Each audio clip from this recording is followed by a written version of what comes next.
हफ्ते का राशन पानी भी खत्म होने वाला है। कहाँ से आएगा सब कुछ? आप लोग सहारनपुर से लेकर आएंगे?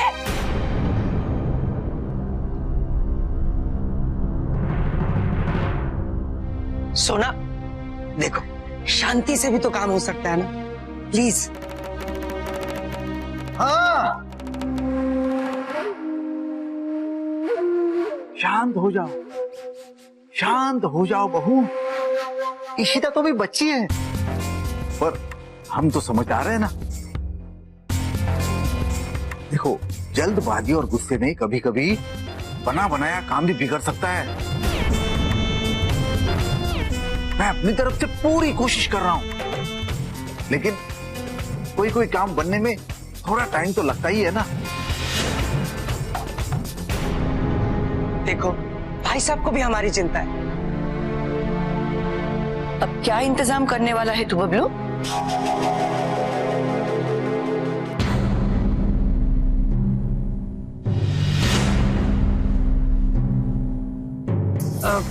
माही, बेटा तुम ईशु के पास चले जाओ, जाके देखो, रोती हुई गई है। जाओ बेटा।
क्योंकि तू रो रही है इसलिए।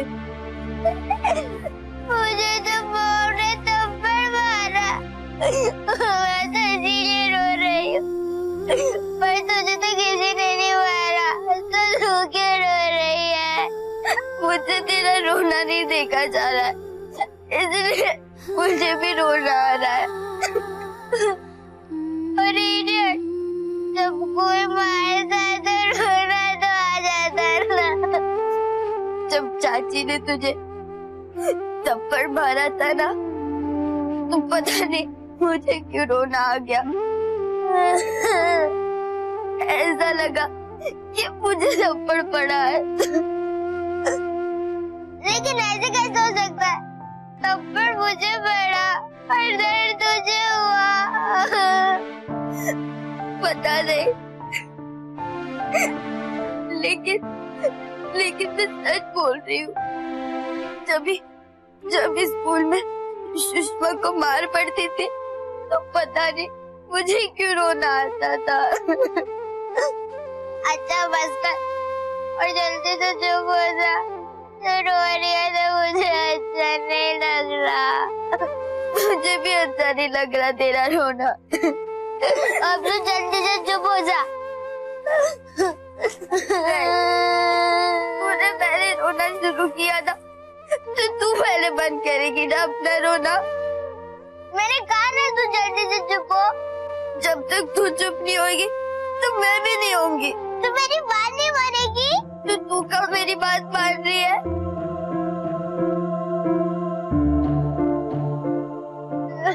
लेकिन मेरे तो आंसू ही नहीं रुक रहे। मेरे कहाँ रुक रहे?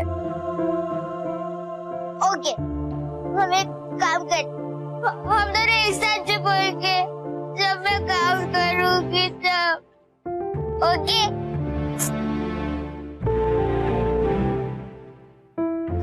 One, 2, 3.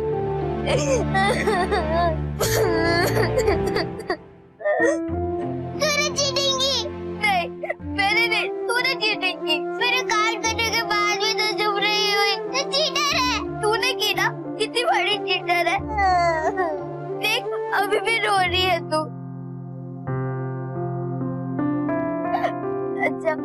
हम लोग फिर से गिनती करते हैं और इस बार कोई गलती नहीं और कोई चीटिंग नहीं, ठीक है? ओके। 1 2 रुको ईशु, सिर्फ चुप नहीं होना है, साथ में जोर से हंसना है, वरना पता कैसे चलेगा? ओके डन, पर हम नो चीटिंग।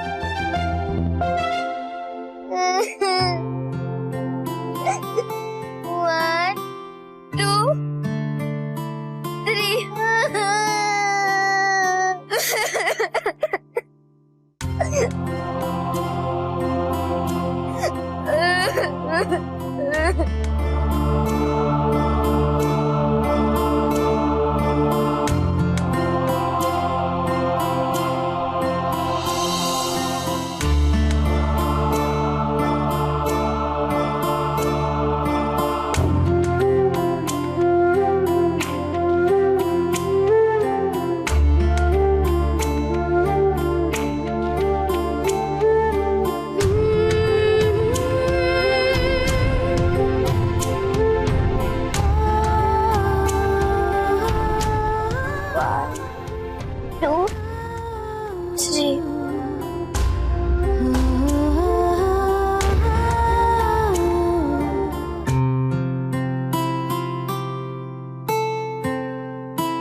नहीं बबलू, बचपन जितना बचपन को समझ सकता है, शायद हम बड़े नहीं उनको अकेले ही रहने का। देखो ना अम्मा, ऐसे लग रहा है हमारे आंगन में 2 प्यारे प्यारे छोटे छोटे से फूल खिले, है ना?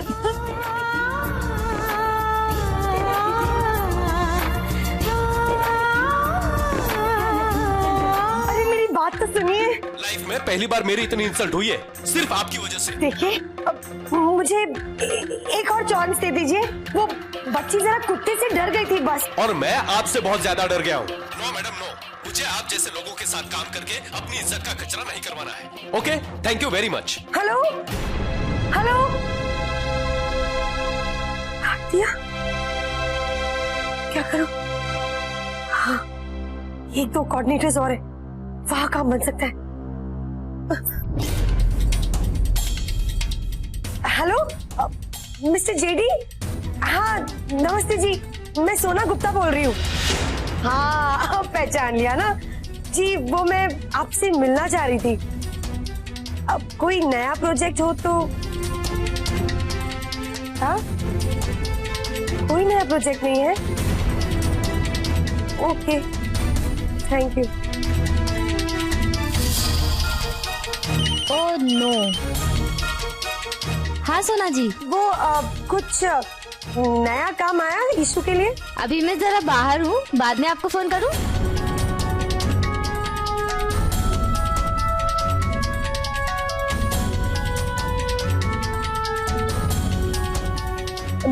हाँ हेलो, मैं सोना गुप्ता बोल रही हूँ।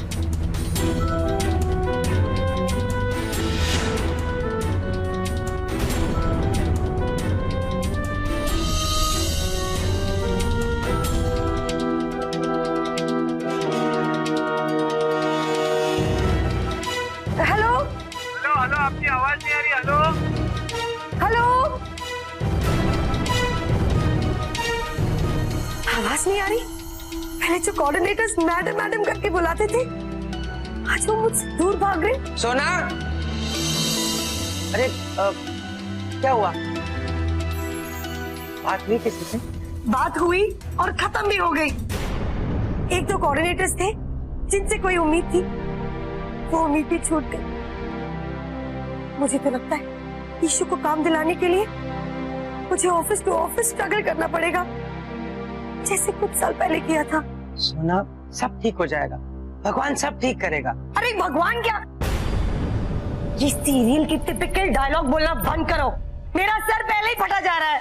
अगर 2-3 इंस्टॉलमेंट बैंक को नहीं गई तो पहले हमारी गाड़ी जाएगी, उसके बाद ये अंधेरी वाला फ्लैट छोड़कर हमें दहीसर वाले चौल में रहना पड़ेगा। अरे कभी तो शुभ शुभ बोला करो यार। अरे क्या शुभ बोलूं? हमारे पास टाइम नहीं है, तो किसी भी तरह भाई साहब को वो प्रॉपर्टी बेचने के लिए राजी कर लो। 2-4 लाख कम भी मिलेंगे तो भी चलेगा। और अगर तुम्हें भाई साहब के साथ सहारनपुर जाना पड़े तुम चले जाना, लेकिन किसी भी तरह से वो प्रॉपर्टी बिकवाओ, वरना हम बिक जाएंगे।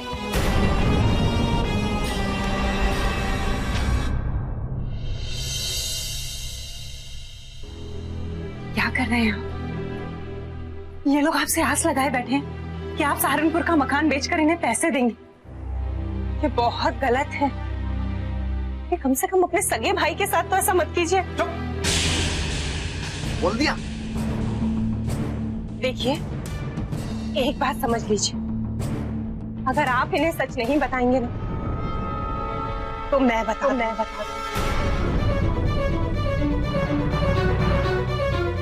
मैं अच्छी तरह से जानती हूँ जब ये झूठ खुलेगा ना तो इसका अंजाम बहुत बुरा होगा। चुप चुप, मनहूस कहीं की, जब भी बोलती हो बुरा ही बोलती हो। ये अंजाम बहुत अच्छा होने वाला है, तो घबरा मत। अच्छा, जरा मुझे भी तो बताइए कि ऐसा क्या करने वाले हैं आप? अरे मैं भी तो अपना भविष्य बनाने की सोच रहा हूँ। ये लक्ष्मी अपने घर में है और हम दर बदर भटक रहे लक्ष्मी के लिए। अपनी माही लक्ष्मी से कुछ कम नहीं है। देख, जैसे ईशु शूटिंग करती है ना, वैसे अपनी माही भी कर सकती है। उसी देखा ना कितना बढ़िया डांस किया उसने। यही से कुछ कम नहीं है अपनी माही। भगवान, बेटी की कमाई खाएंगे आप, बच्चे से काम करवाएंगे। ये उम्र उसके खेलने कूदने की है, पढ़ने लिखने की है, ना कि काम करने की। अरे काम करने के लिए हम हैं।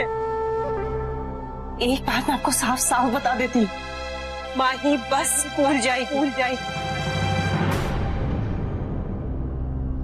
बस स्कूल। पढ़ लिख के कौन सा कलेक्टर बनेगी वो?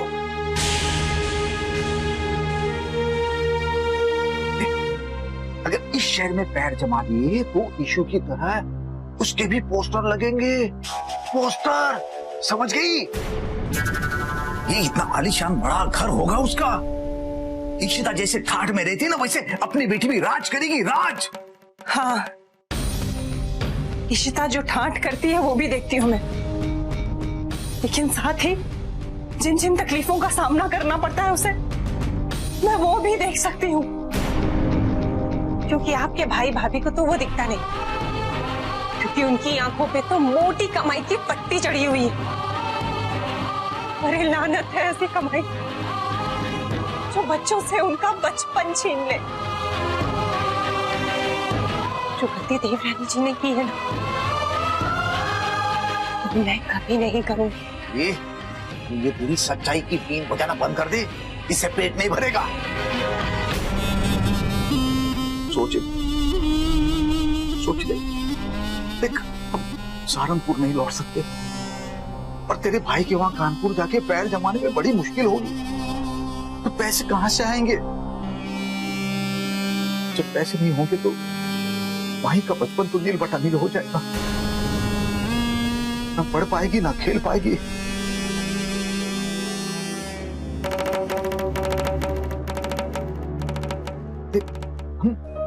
हम उससे ईशु की तरह काम नहीं करवाएंगे। अरे हम तो उसे अच्छे से अंग्रेजी स्कूल में पढ़ाएंगे। हाँ, अरे अपनी माही पढ़ेगी भी और काम भी करेगी। जो लोग भीड़ में खड़े होते हैं ना, उन्हें भी दिन के 700 से 800 रुपए मिलते हैं। इतना तो मैं अपनी राशन की दुकान में पूरे दिन खड़े रह के नहीं कमाता था। 700-800 रुपए के लिए फिर से अपनी बेटी की जिंदगी दांव पर लगाएंगे आप? याद है ये पिछली बार क्या हुआ था? देखिए, कानपुर चले चलते हैं हम लोग। क्यों बेकार यहाँ समय बर्बाद कर रहे हैं? वहीं जाके कुछ काम धंधा कर लेंगे हम लोग। इन लोगों को भी सच्चाई बता दीजिए, बेकार ही हमसे आस लगाए गए।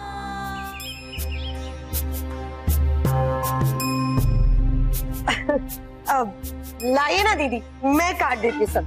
नहीं ठीक, नहीं दीजिए ना, इसी बहाने आपके साथ आराम से बैठ के बातें करने का मौका मिल जाएगा।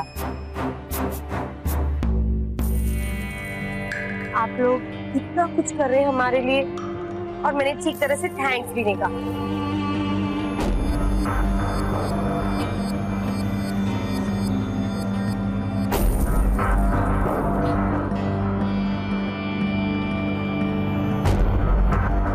वैसे दीदी एक बात कहूँ, जब आप लोग पहले पहले यहाँ आए थे तो हमें बिल्कुल अच्छा नहीं लगा,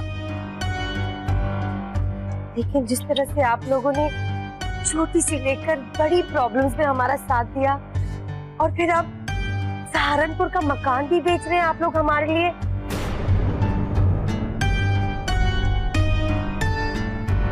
इस सब के लिए थैंक यू वेरी मच।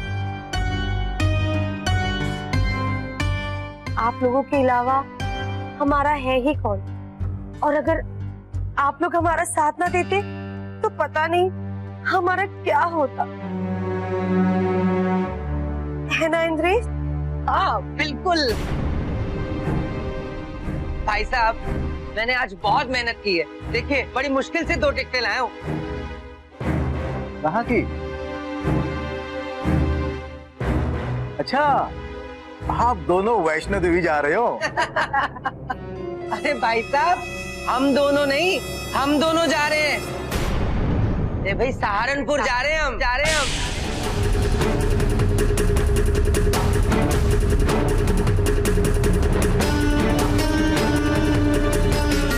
एक बार सब काम अच्छे से हो जाएगा तो फिर वैष्णो देवी भी जाएंगे।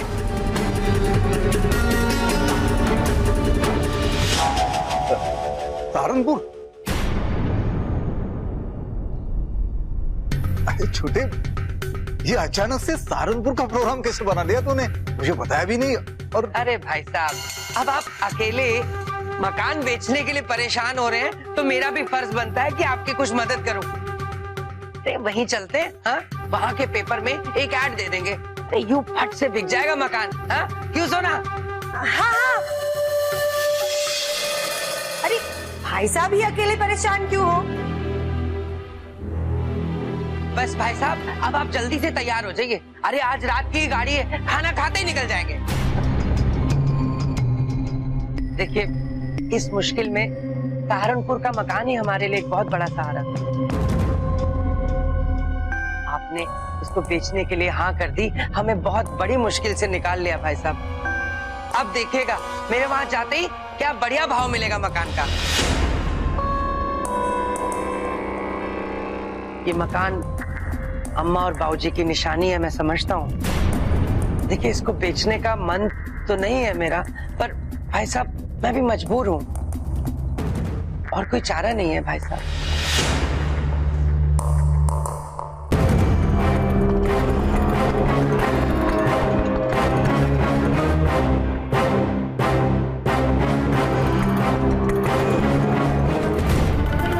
देवर जी, सहारनपुर जाने से कोई फायदा नहीं है।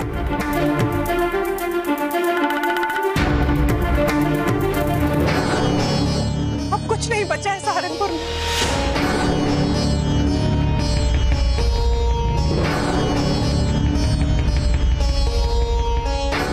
मैं सच कह रही हूँ, सहारनपुर वाला घर गिरवी पड़ा है महाजन के पास।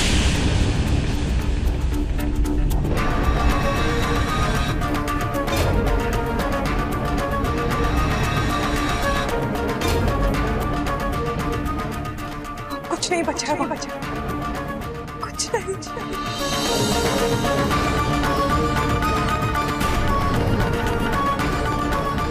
सहारनपुर वाला घर गिर भी पड़ा है महाजन के पास, कुछ नहीं बचा।